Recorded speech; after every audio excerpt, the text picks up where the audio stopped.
isang puno ng saging sa gitna ng karagatan.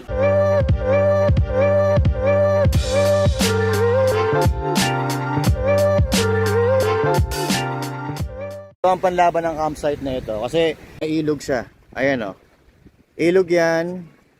Papunta dun sa dagat.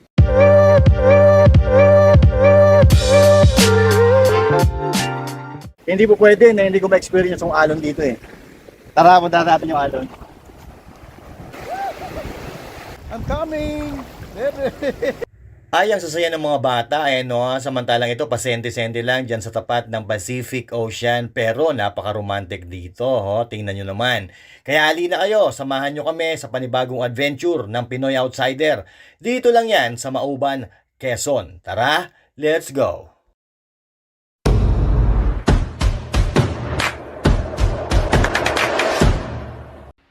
And we are ready. All our bags are packed. We're ready to go. So ayan, punong-puno ang ating sasakyan. At ngayon po ay 5:23 AM. Alright, and based dito sa Google Maps na tinitingnan natin, bibiyahe tayo ng 4 hours and 22 minutes papunta sa una nating destination ngayong long weekend getaway. Kaya ano pa ang hinihintay natin? Tara, sama-sama tayo. Tuklasin natin ang ganda ng Mauban, Quezon. No, I don't take shit. I got no love for the fakeness. If you wanna play tough and wanna hate this, I'll always show up. I don't ever slow up. No, I don't take shit. I got no love for the fakeness. If you wanna play tough and wanna hate this, I'll always show up and make a statement. I don't ever slow up. No, I don't take shit. I got no love for the fakeness. If you wanna play tough and wanna hate this, I'll always show up and make a statement. Everything I do so instinctive and so passionate. Every word I move so descriptive like an adjective. I got a vendetta against people who patented being negative when you should be getting after it.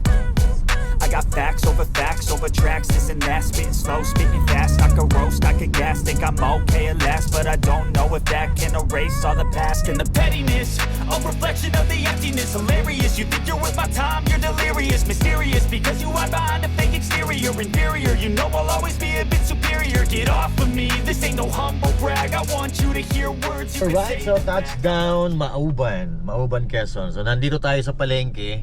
Mamimili na tayo dito ng mga kailangan natin for I think 4 days, no? Doon sa dagat. Alright, so nandito tayo sa palengke ng Mauban, Quezon. Let's check kung ano yung makikita natin dito. Pero tingin ko kakaiba eh. Kakaiba tong lugar na to. Alright, so let's go. Mag-ikot tayo sa palengke. Alright?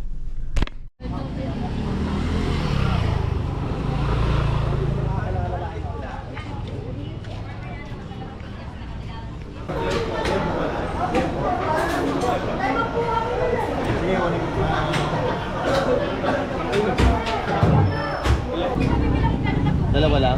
Oo, dalawa lang. Para saan? Mag-ano ako, magsisinig lang ako.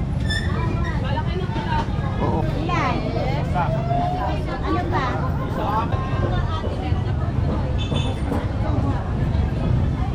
Aka na nga to, akin na to. Ikaw na mamalit ka dyan. 70.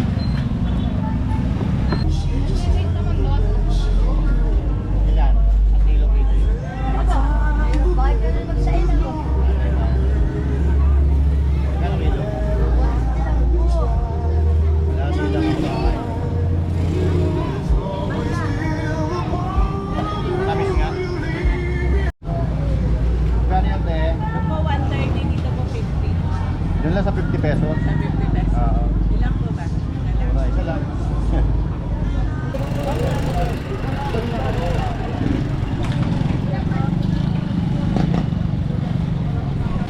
Alright, so tapos na kami mamili. Didiretso na tayo dun sa resort. Then, hindi, bibili pa tayong yelo. Tara, bili tayong yelo. Morning po. Morning. Tayo ng ice dito sa 7-Eleven. Saan ba yung ice dito? Ice, baby. Meron kayong ice, ma'am? Wala, sir. Wala eh.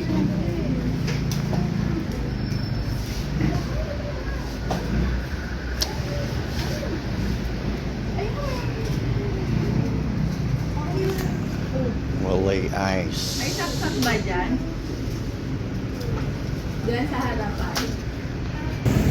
Alright, so walang yelo sa 7-Eleven. May ice po kayo? O pwede yung isa inumin? Opo. Pwede. Okay, sige. Pabili ako, te. Magkano po isa niyan? 21. Mga siguro mga tatlo. Oo. Tatlong ganyan.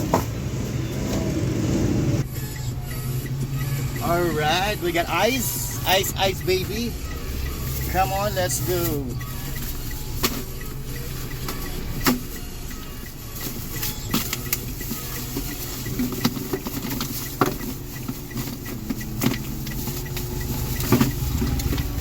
Yung pala, wala naman ice yun. Wala naman yan. Lagyan ko, huwag na.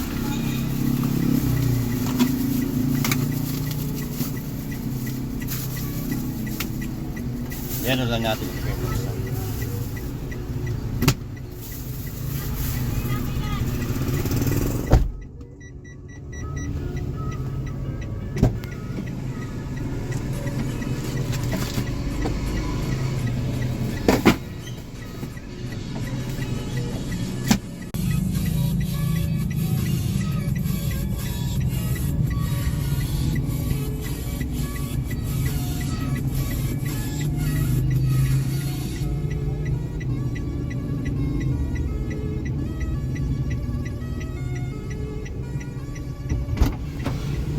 Alright, so let's go.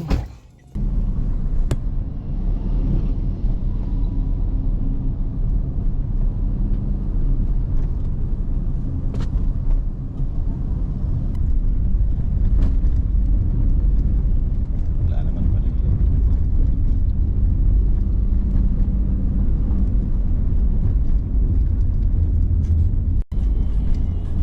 Right.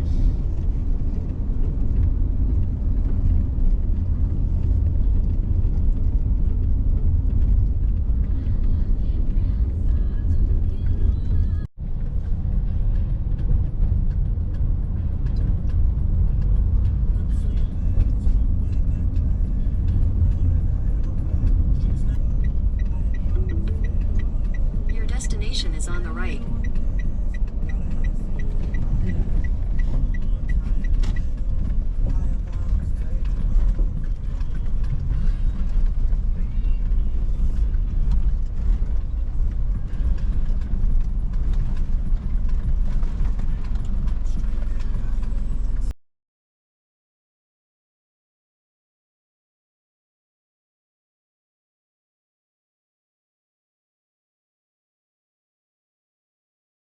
Kami pa lang.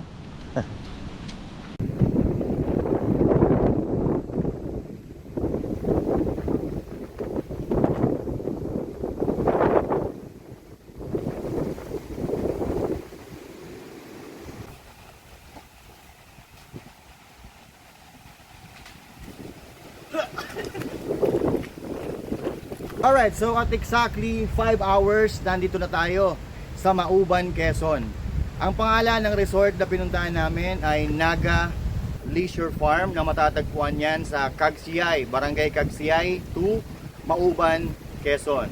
So medyo gloomy, walang araw ngayon, medyo malakas ang hangin, pero goods naman, basta walang ulan. Anyway, 11, nandito na tayo at ngayon, magluluto na tayo muna ng ating lunch. Tapos mamaya, ipapakita ko sa inyo ang kabuuan ng campsite na ito. Now, nag-rent nga pala kami dito ng room. Ayan, 1,000 pesos lang yan. Kasi ang balak namin, pagdating dito, magro-room muna. Then the rest of the days, doon na tayo magka-camp. Pero, etong pinuntahan namin ngayon is campsite po ito. And mamaya ipapakita ko sa inyo lahat ng amenities, lahat ng kung ano meron dito. Ibibigay ko sa inyo lahat ng detalye para sa mga gusto at nagbabalak na pumunta dito, may idea kayo kung ano ang dadatnan nyo dito. So now, magluluto muna tayo ng lunch. Alright?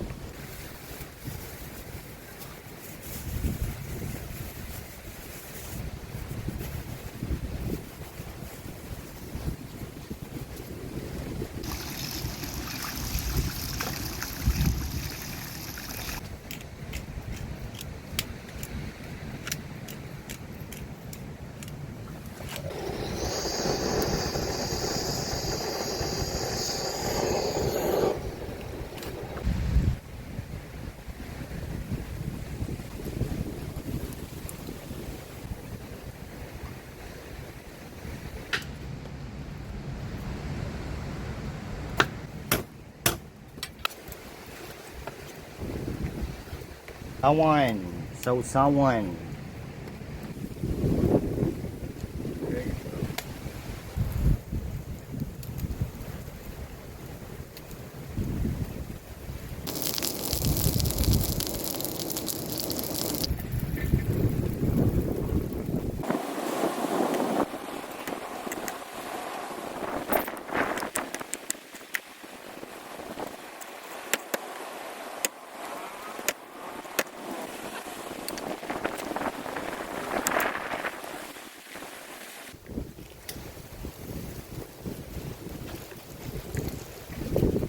Tara na. Tapos 12:30 na pala eh. That's it. Come on. Meron tayo dito kamatis. Kamatis na may kalamansi, tapos sibuyas, bawang, may talong, may liempo. Tapos ano ba tawag dito? Pepino and then dragon fruit. Then let's go. Tara.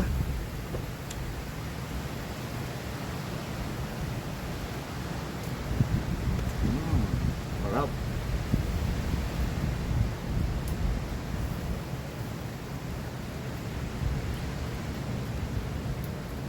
Talong.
Ayun. Ayun. Takot to. Dalawa. Ayun o.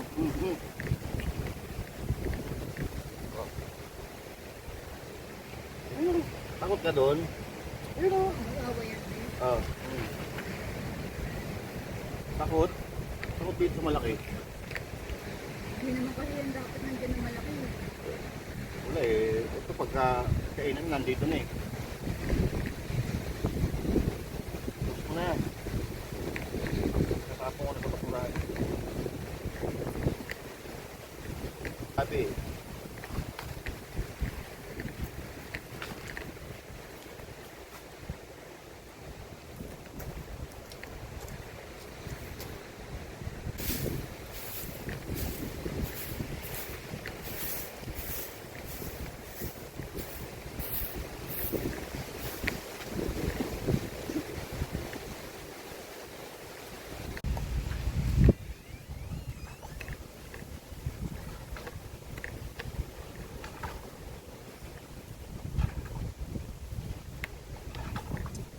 Ipakainin natin yung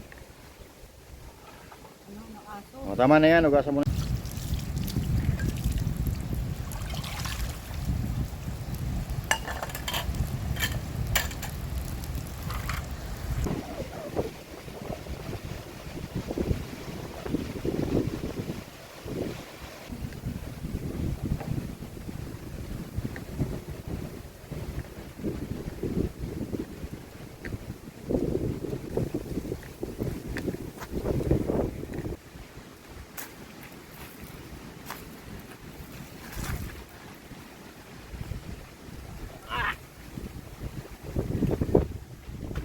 So, nandito lang tayo ngayon at katatapos lang natin kumain, katatapos magpahinga. So now, as promised, ipapakita ko sa inyo kung ano ang pwede expect dito sa Naga Leisure Farm. Dito lang yan sa Mauban. So let's go! Meron ditong mini saging.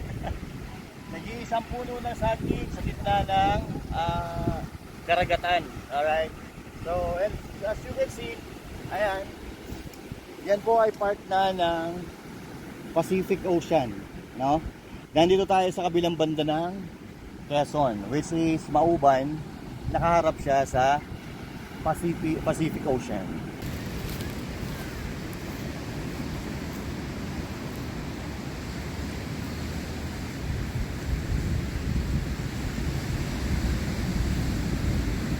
So, at yun, napakagandang rock formation sa mahilig mamingwit. Ayan, ang gandang spot nun. Ayan for fishing. Okay. Okay, so ayan ang itsura ng dagat ngayon. Okay.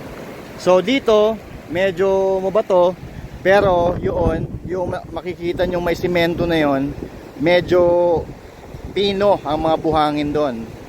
Ang kagandahan naman dito sa Naga Leisure Campsite is kung medyo maalon dito at ayaw mo ng tubig alat, meron sila dito nakadugtong na ilog. Ayan Ayan. Okay. So yan mga kapatid. Ilog po yan, fresh water. At hanggang doon yan. Yan, hanggang doon yan sa ating tinutuluyang campsite. Then hanggang doon sa kabilang campsite, dumadaan yung ilog na yan. Alright. Okay. So that's Pacific Ocean right there. You can see nothing but water. Nasa gitna na siya. Grabe.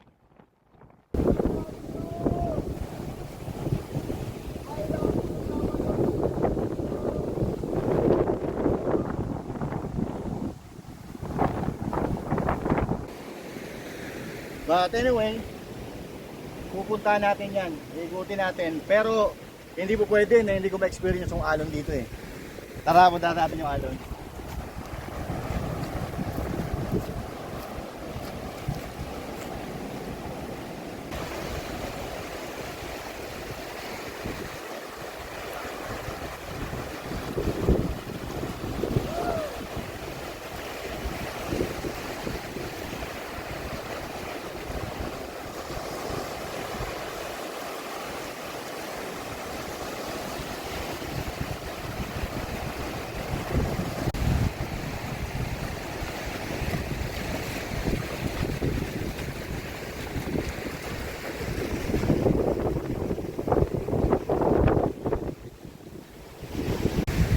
Alright, totoo. Maalat doon. Matabang dito. Ilog nga. Okay, bye-bye natin yung ilog.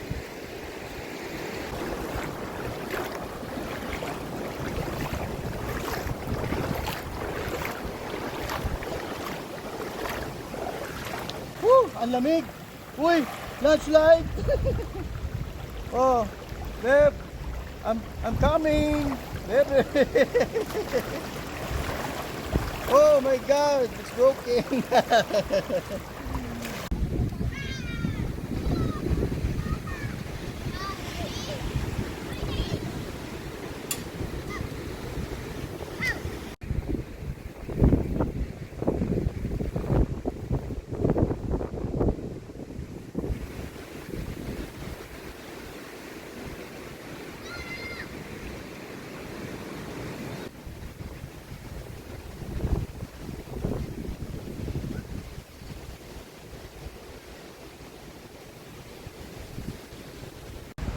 Alright, so etong kubo na to ay 2,000 pesos kung i-rent mo siya.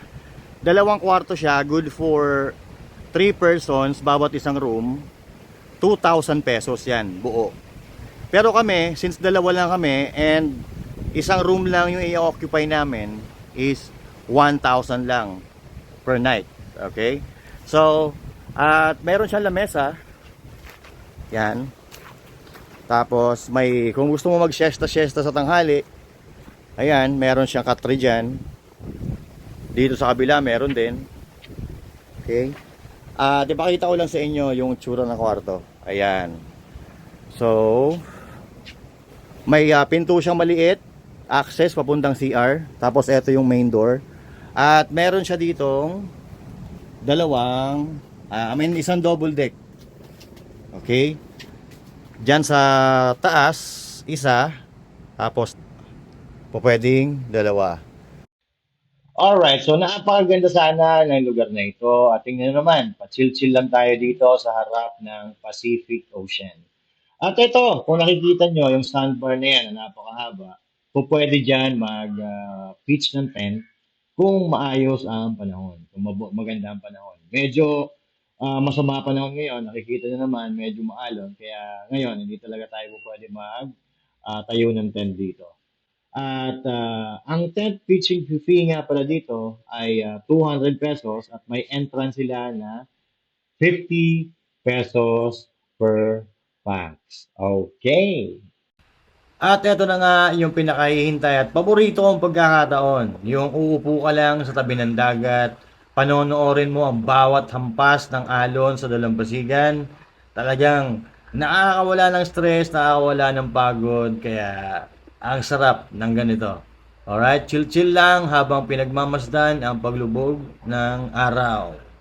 Alright, so nandito pa rin sa Naga Leisure Farm at medyo malakas ang hangin.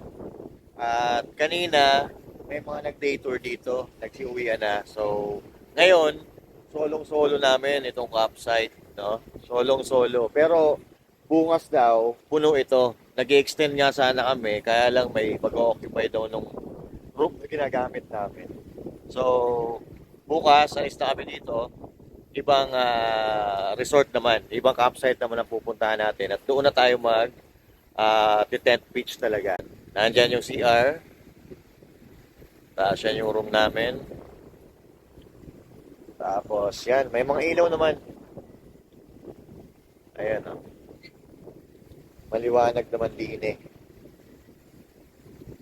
Ayan. Tapos medyo malakas ang alon. Alright, so okay na sana dito kung may kuryente. Kaya lang walang kuryente, hindi ka makapag-charge ng cellphone or kung anumang gadget ang dala mo. Kailangan pag nagpunta ka dito, may dala kang either power bank or yung mga generator, portable na generator. Okay na sana dito.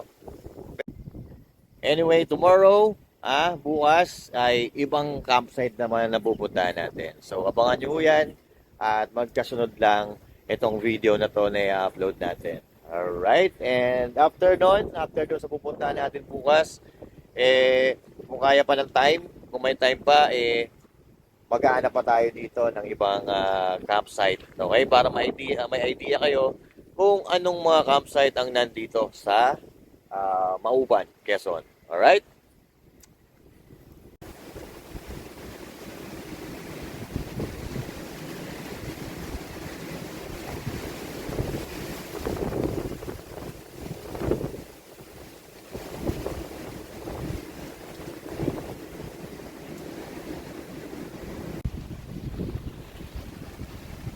Alright, so ito yung parang bahay nila dito na nagkakahalaga siya. Ang price nito is 3,000 pesos. At syempre sa harap na harap niya is yan, ilog na po siya. Diyan na maglalakad ka, siguro mga 10 steps dagat na siya. Alright, so pasukin na natin. Ano pong pangalan nyo, tatay? Okay, ito si Tatay Renato, siya po ang caretaker din at masilip natin yung loob. Ayun. Ay, dito sa baba malawak. Ito po pwede ka siya dito 4. 8. 15. Meron pong taas din yan. May Apo. camera sa taas. Ayun, mayroon pong taas siya Meron sa taas. Pasukin natin yung taas. Eto, medyo madilim ngayon kasi ayan Ay, dito ay kasya pa dito ang siguro mga 6. 6 na tao, tabi-tabi. Iyon. At ito po ay 3,000, may sariling CR, may lamesa dito. Yan, may electric fan. Ay wala lang hong aircon dito kasi hindi mo kailangan, hindi naman mainit, malamig. Pag generate, ayun. Ito naman po kami. May generator po daw ho kayo pagka Yung isang gabi nga po, pinandahan. pagka marami daw ho ang ano, no? Pag maraming tao. Oo, oo. Ay, ito yan. So, ang solar na, bakit ko na. Okay. At meron din sila dito mga Nipa hut, yan. Ito ay 500 pesos day tour and 1,000 overnight. So marami sila dito, ayan oh. Yan. Ganon din ang presyo niyan. So may Nipa hut sila dito, 1, 2, 3, 4 Nipa huts, 500 day tour at 1,000 overnight. Tapos marami ditong ano, ayan, may hugasan diyan. May hugasan din po doon sa may malapit sa CR. At dito ay kung mainit, halimbawa tirik ang araw ay hindi ka mainitan kasi ano ay maraming puno ng niyog. At yan ho ay kalsada na ho yan. Ayan po yun ho. Yung bahay ng caretaker ay nandoon. At eto naman yung rest house nung may-ari. Okay, napakaganda ho sana dito. Kaya lang ay talagang medyo maulan ngayon. Okay, ayan si Tatay Renato. Mabait ang mga caretaker dito. Alright. Now, ay nakapag-check out na tayo dito. Nakapagbayad na tayo kay Tatay Renato. I don't know. Pinag-iisipan namin kung mag-i-stay or uuwi. Kasi medyo masama ang panahon. Pero let's see kung ano ang mangyayari. Kasi naka-reserve kami din. Kasi naka-reserve din kami diyan sa Sampitan Beach Campsite. So let's see. Okay, let's go.